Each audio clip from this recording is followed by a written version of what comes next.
Pranavayu is generally in charge of your respiratory action and thought process. Well, if this happens, inertia will come into the body. Your prana between the navel and the pit of the throat will not function as it should. Your respiratory action and your thought process and your sense of smell will get lowered. These three are very vital for you to be a vibrant human being.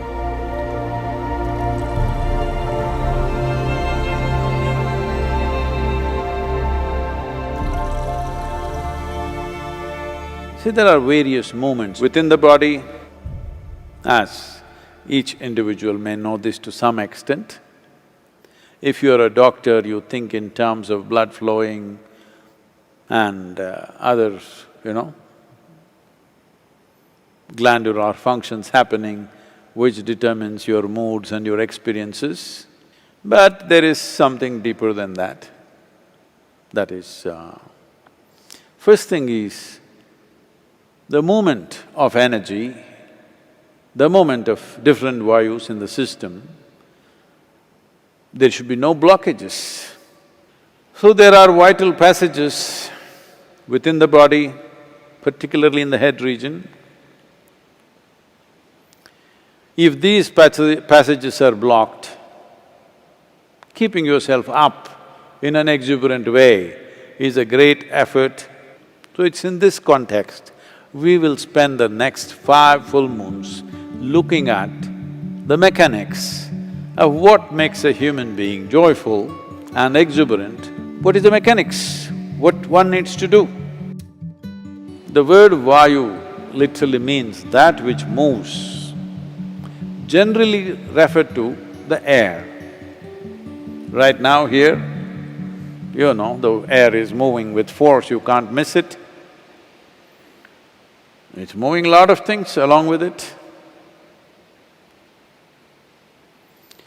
So this aspect which we refer to as vayu is that which moves, it's also an element.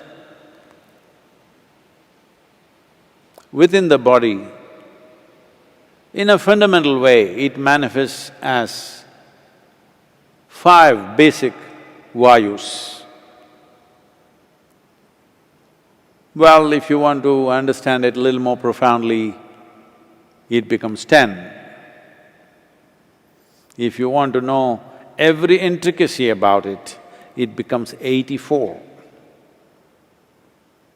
But they're too subtle. You will have to spend lifetimes of focus to figure these things out. Generally, if you get the 5 vayus in place and on, the other things will naturally fire up and function by themselves. What these vayus means is, because they move everything in the system. Your digestive fires, if they have to move, these pancha-vayus are needed. Circulation must happen, nutrients must spread across the body, wastes have to be removed from the cellular level. For everything to happen, you need movement. If you stop the movement, then you will see the body will not be able to sustain life. So whether the flow is full flow or is it a restricted or constipated flow, this is the aspect we are looking at.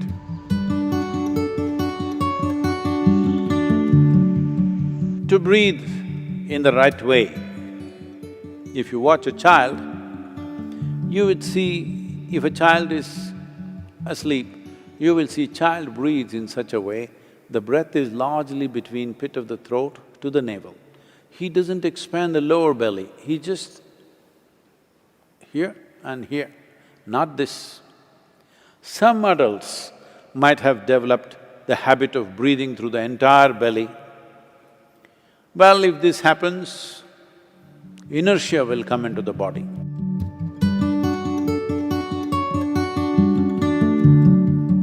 If you generate gases below the navel, that is, if you eat certain types of foods, well, we've gone through this for those of you who've been in engineering.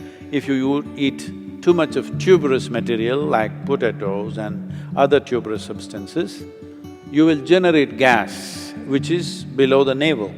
Once you generate gas there, your prana between the navel and the pit of the throat will not function as it should, and the dynamism levels in your system will go down.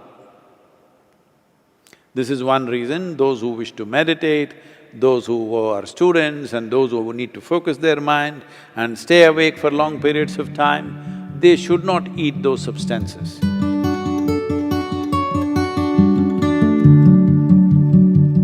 Another reason this is happening across the world today is, as the world or as the fools think they are becoming more and more modern, their food gets older and older and older.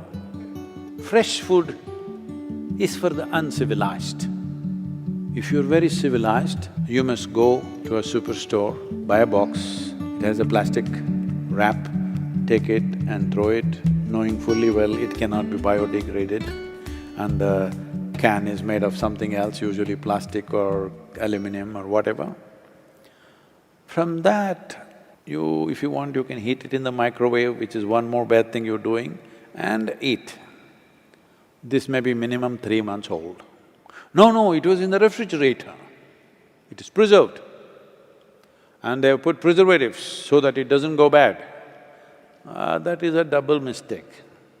Now, in the yogic tradition, if you cook anything, maximum within 1.5 hours you must consume it.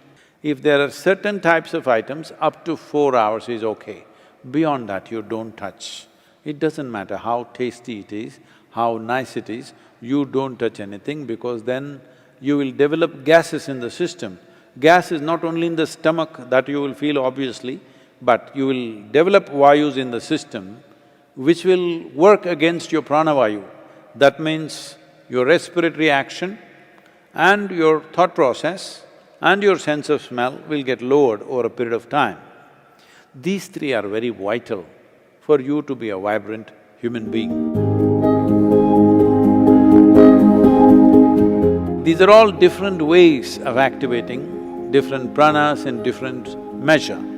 So the simple thing to do for you is maybe 6, 7 minutes, let's say, you will see there is a recharge of energy in the system.